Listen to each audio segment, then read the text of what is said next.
Hello दोस्तों, जय श्री राम। आज हम सुनेंगे भक्त के लिए महाकाल ने भस्म कर दिया काल को। तो आइए सुनते हैं। महाकाल शिव की महिमा अपरंपार है।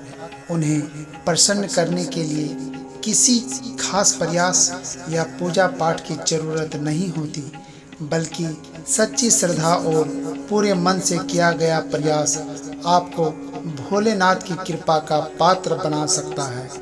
शायद यही वजह है कि अपने भक्तों के लिए महाकाल ने काल तक को भस्म कर दिया था। ऐसी ही एक कथा मिलती है हमारे धार्मिक ग्रंथों में, जिसे हम आपके साथ शेयर कर रहे हैं। मान्यता है कि भक्तों का चरित्र पढ़ने और सुनने से भोलेनाथ की असीम कृपा और पुण्य की प्राप्ति होती है।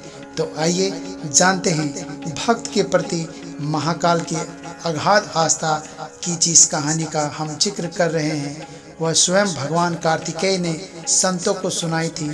इसके अनुसार राजा श्वेतकेतु, जो कि भोलेनाथ के परम भक्त थे, उन्होंने काल को भी जीत लिया था। राजा श्वेतकेतु सदाचारी, सत्यवादी, धर्म के मार्ग पर चलने वाले सूरवीर और प्रजापालक थे। वह अत्यंत ही निष्ठा और प्रेम भाव से प्रजा का पालन और अगाध आस्था और श्रद्धा भाव से शिव भक्ति करते थे। उनके इस भक्ति भाव से महाकाल अत्यंत प्रसन्न थे। उनकी कृपा से श्वेतकेतु ने राज्य के लोगों दुख, दरिद्रता, अकाल मृत्यु और महामारी से अछूते थे। एक दिन जब राजा श्वेतकेतु का जीवन काल समाप्त होने को था और वह भोलेनाथ की आराधना में लीन थे, तब चित्रगुप्त ने यमराज से कहा कि राजा श्वेतकेतु की आयु अब पूरी हो चुकी है, अब उनके प्राण हरने का समय है। तब यमराज ने अपने दूतों को आज्ञा दी कि वे जाएं और श्वेतकेतु के प्राण हर लाएं।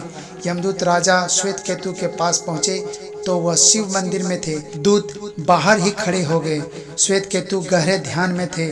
बहुत देर हो गई, न श्वेतकेतु का ध्यान टूटा, न यह दूत हिले।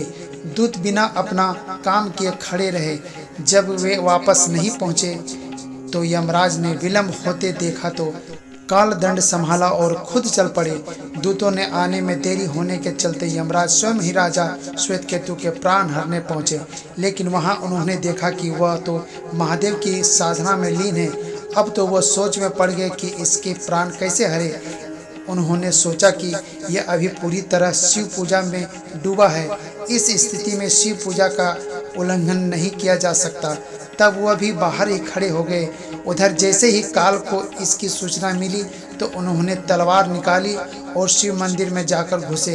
काल ने देखा कि राजा श्वेतकेतु अभी भी भगवान शिव के लिंग स्वरूप के सामने बैठ ध्यान मग्न है। वह झपट कर आगे बढ़ा और जैसे ही उसने राजा श्वेतकेतु का सिर काटने के लिए तलवार उठाई, शिव ने अपना तीसरा नेत्र खोलकर काल की ओर देखा।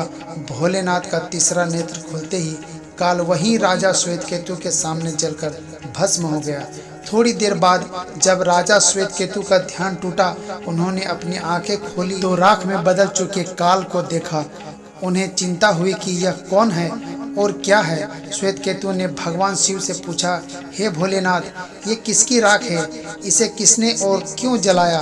तब भोलेनाथ ने बताया कि यह काल था, जो कि तुम्हारे प्राण हरने आया था।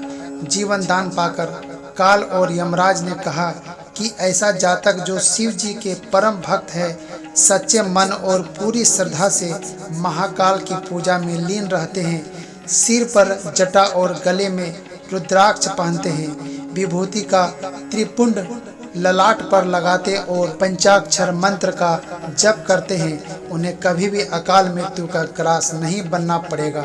कथा के अनुसार इस आशीर्वाद के बाद श्वेतकेतु ने लंबे समय तक राज किया और फिर महाकाल की कृपा पाकर उनमें ही विलीन हो गए।